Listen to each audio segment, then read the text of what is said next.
Alright guys, so that wraps up the video today. So that is how I got these Hilux plates. Paddy, I think you went too far forward in the video. Why don't you start from the beginning? What's my bad? Alright, let's go back in time and let's discover the first ever Hilux ever created and discover the history of the Hilux.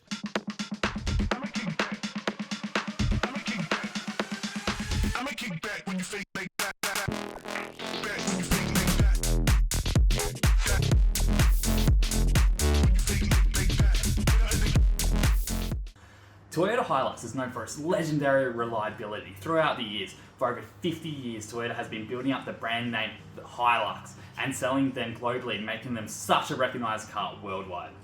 The company Toyota, known as Toyota Motor Co., was established the first passenger car back in 1935 in Japan, calling it the Model AA. Using the Chevrolet and the Tuxedo as a reference, this car from Toyota exploded in production, making a vast amount of cars as well as a first truck called the G1. In 1947, Toyota released their first commercial ute that was the size of a small car, called the SV. The ute was based on the SA passenger car known as the Volkswagen Beetle. In the mid-1960s, Toyota renamed their RK to the Toyota Stout, giving it a brand new look, making it look like more of a ute and less like a truck. Selling moderately well in Australia, but didn't really kick off in North America, only selling 4 in total. Undeterred, Toyota pushed through and in 1963 released the Stout Lights. The Stout Light didn't have all the bells and whistles and was actually smaller than the original Stout. Toyota's reasoning was to cut costs and to make it cheaper and more affordable for the consumers. In comparison, this would be like the Toyota Workmate versus the Toyota SR5 Hilux nowadays. In 1967, Toyota made the bold move to buy the Hino Motors, who had been producing the Brisker Ute in 1961. The Brisker Ute competed directly with Toyota's Light Stout, so an updated model was on the cards for Toyota. Now, Toyota had pushed out the famous Hino Brisker Ute out of the market, and in March 1968, Toyota released the Ute that we all know and love, the Toyota Hilux. Toyota Hilux came out with a 1.5 litre petrol engine, a 3-seat bench seat, metal dashboard and minimal creature comforts. It didn't even have a radio. The indicators were on top of the bonnets. Toyota's reason to have the indicators on top of the bonnet was to fill in the holes where the Japanese Hilux had the mirrors sitting. Toyota threw everything they could into this new 1968 Hilux model, discontinuing other Ute models such as the Toyota Crown and the Toyota Corona Utes. After the first release, Hilux vehicles were flying off the shelves and were a complete hit. Toyota improved the Hilux engine and body throughout the years, always striving to make the best Ute on the market. The biggest change came in 1972, giving a Hilux a cleaned up front end and slightly larger motor with a 1.6 litre petrol engine, as well as placing the rear tail lights in a vertical cluster.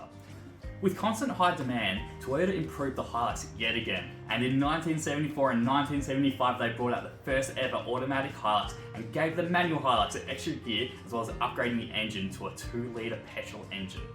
The first ever SR5 Hilux came out in the same year, but with a more sportier motor, a 2.2 litre engine making a whopping 96 horsepower and a thumping 72 kilowatts. Now it gets juicy. The first ever 4x4 Hilux made an appearance in 1978, making Toyota's 3rd generation Hilux. The 4-wheel drive component technology was borrowed off the Land Cruiser, making the Hilux not just a good for average trades, but are very appealing for those weekend getaways. Shortly 1 year later, in 1979, Toyota released the first ever diesel Hilux in single cab as well as a double cab option. Toyota pushed to make the car more luxury, finally giving the Hilux a radio, air conditioning and overall high quality materials, as well as upgrading the front suspension chain from coil springs to a double wishbone setup to upgrade the Ute to a more car-like ride. The year is 1983 and the 4th generation Hilux is born, giving the Hilux another upgrade as well as a higher stance on the road. This year, Toyota released the first ever extra cab model to the Hilux range, giving it 150mm storage behind the seats. In the same year, they gave the Hilux the first ever turbo diesel, but consumers were very disappointed with the lack of power produced by the turbo. Where the turbo diesel disappointed people, the new V6 engine gave enough power to consumers and they weren't disappointed. Sales for the V6 engine skyrocketed as it had the performance and power that consumers want, as well as petrol being cheap, it was affordable to run. With the booming success of the Hilux, Toyota wanted to branch out the Hilux Ute into more family homes. So in 1984, Toyota started experimenting and wanted to build a more car-like Ute. In result, the Hilux Surf was born.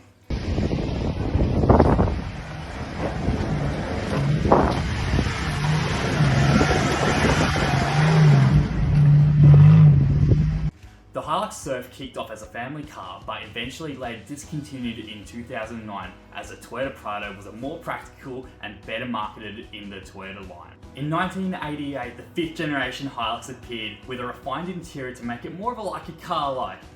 They continued to improve the quality of the Hilux and gave them a one-piece loading bay to eliminate rust in the seams. In 1990, the famous LN106 came out, blowing expectations yet again with its outstanding reliability, selling both petrol and diesel models. The LN106 would be the last ever solid axle Hilux factory made. These models are very sought after nowadays due to being extremely lightweight, solid axle and a beyond capable. Hey! In 1989, Volkswagen released the Taro. Now you must be wondering, Pat, this is all about Hiluxes, why are we talking about Volkswagen?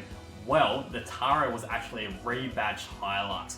Toyota wanted a larger chunk of pie in the European commercial vehicle market, and VW didn't have a one-ton Ute they could sell, so Toyota allowed VW to rebadge the Hilux. But unfortunately, sales didn't pop off, and Volkswagen Taro got discontinued in 1997. It almost took 10 years for Toyota to release the next-gen Hilux, and in 1997 the 6th generation Hilux was born, and the first time we saw an independent front suspension that was put on the LN107.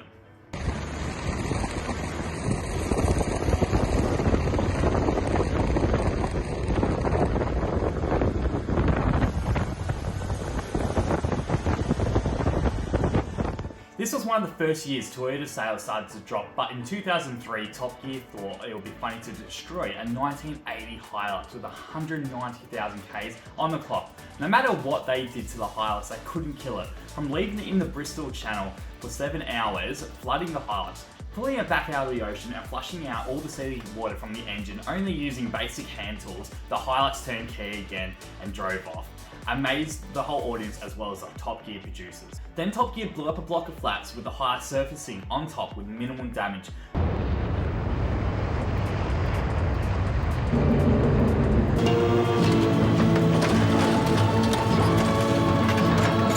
But yet again drove away. From lighting the car on fire and even crushing the Ute, no matter what Top Gear threw at the 1980 Hilux, it would always turn key and drive off. Top Gear called it Unbreakable Hilux, and from then this episode was aired, Toyota adopted the name Unbreakable Hilux, all thanks to Top Gear. Sales kicked back up and Toyota Hilux was now known as top dog around the world for being so unbreakable. Other people such as Whistlindiesel, a YouTuber, wanted to test out how unbreakable is the 1980 Hilux really is. Making a 4-part series in 2021, even Whistlindiesel was shocked from the strength and the ability to not kill this Ute. He had used this Ute from slamming the doors as hard as he can 1,000 times over to flipping the Hilux on its lid and flogging it out in the desert. Even that, he couldn't kill this unbreakable Hilux. Whistlindiesel couldn't admit defeat, so he hired a helicopter and dropped it 10,000 feet in the air. Unfortunately, the Hilux died, but hey, let's be honest, what could really survive a 10,000 foot drop? Late 2004, the 7th generation Hilux came out with the first ever 4-litre V6 engine with 376 Nm and 240 horsepower.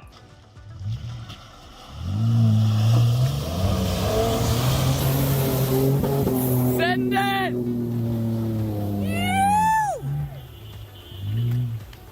Good drive!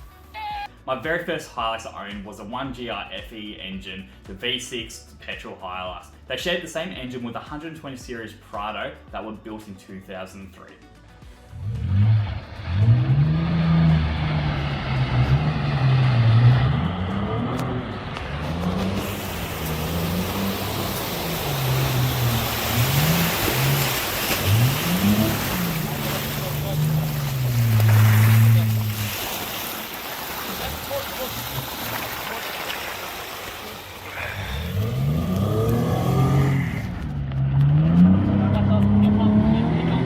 Keep going, mate.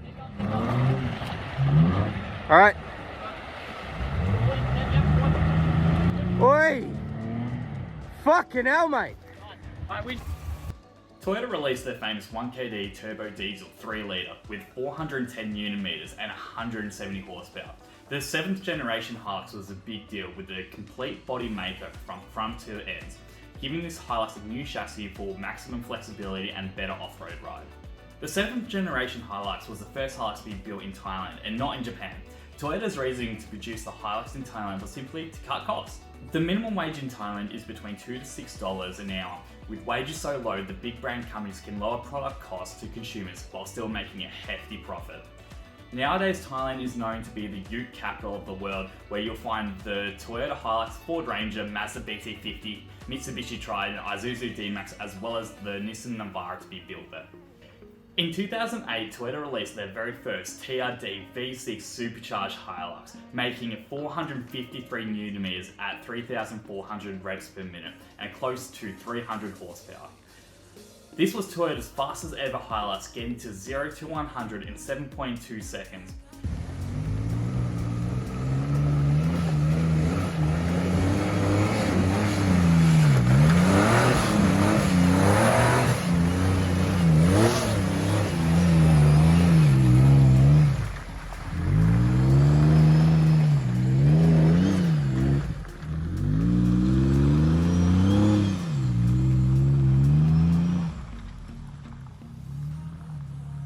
With bigger brakes than regular Hiluxes, leather interior and TRD badging everywhere, the supercharged Hilux unfortunately didn't kick off due to their high prices, coming at $64,990, making it over a $90,000 ute in today's 2023 currency. Consumers couldn't justify the high price tag and stuck with the strong diesel motors. In 2011, Toyota brought out the 7th generation facelift Hilux. There were a few issues and recalls from the 2005 to 2011 1KD diesel motor, including injectors packing up and the pistons cracking that were one of the major issues. Toyota rectified these issues, making the new facelift N70 in the year 2011 to 2015 known to have one of the best and reliable motors in Hilux history. With upgraded engine and bigger brakes on a 17-inch rim, auto headlights, sat-nav and climate control on the SR5, updated interior and better fuel economy, this model is very sought after all over Australia.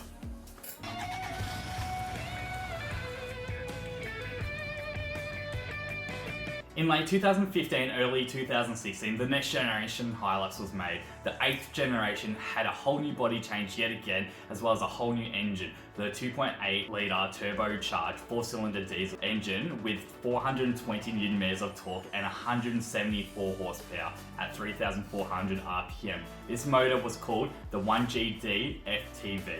Unfortunately, in 2016 would be the last time we see the V6 petrol in a Hilux 4-wheel drive. As consumers were more conscious about fuel economy and towing, Toyota decided to scrap the 4-wheel drive petrol Hilux and leave the petrol engine in the 2-wheel drive Hilux. The 1GD FTV motor was a brand new motor for Toyota, but with every new motor comes problems that haven't been tweaked out in production. Toyota found themselves in a class action lawsuit over the DPF. Now what's a DPF? The diesel particulate filter. From the years 2015 to 2020, Toyota was liable for over $1 billion of damages of consumers to anyone who brought a Hilux, Fortuner and Land Cruiser Prado from a faulty DPF burn. In 2018, this was the first time we saw Toyota bring out more of an off-road design Hilux. Toyota called it the Rogue and Rugged X. These Hiluxes are meant to be more of a premium than the SR5 Hilux, offering more features and being more capable off the showroom floor. Toyota released these models to keep up with other utes on the market, such as the Ford Ranger and the Nissan Wildtrak, that were offering better off-road and towing features and a better bang for buck. In mid-2020, we saw the 8th generation facelift version reach the Toyota Hilux.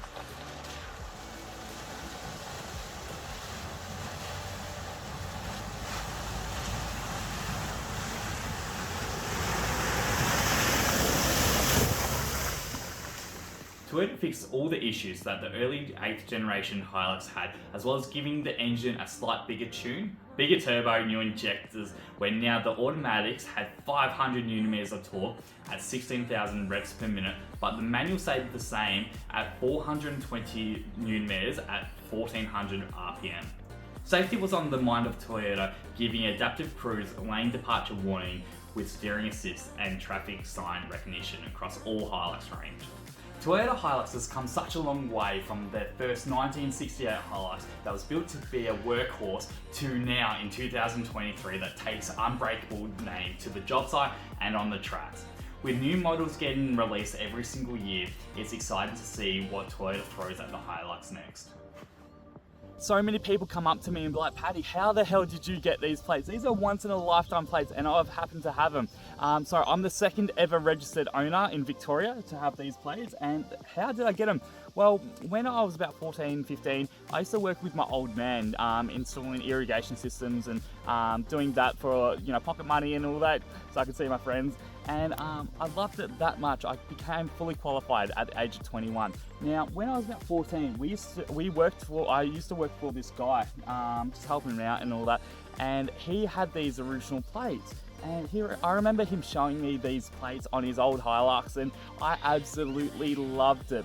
Long story short, we're still working for him today, and I went up to him because I asked him how his car's going and all that. He's like, "Nah, mate, I sold it." I'm like, my face dropped. I'm like, "You didn't sell the plates, did you?" He's like, "Nah, mate, I didn't sell the plates." And he turned around and he's like, "Paddy, do you want them?" And I'm like, "Colin, don't muck around with me." He actually offered them to me. And he's like, "Mate, you've always been driving a Hilux and all that, and I'd love for you to have them." So, you know, I was absolutely stoked. So that's how I got him. So pretty much from working in the irrigation industry and helping him out from the age of 14 to now, we got a really good work relationship happening and all that. And yeah, he pretty much, he was like, "Yeah, mate, they're yours." So that is how I got him, from working in the irrigation industry and just having those little connections. And yeah, I'm absolutely stoked. So once in a lifetime plates, and here they are. So yeah. So I really hope that you guys really enjoyed the video of the whole history of the very first Hilux to the current model now. And I just wanted to mention that's how I got those plates. So if you like anything that we do, please like and subscribe, because it really helps me and Shade out. And there's always bigger and better things always coming. And until then, guys, hopefully we see you on the tracks real soon. Cheers. When you fake like that, head out.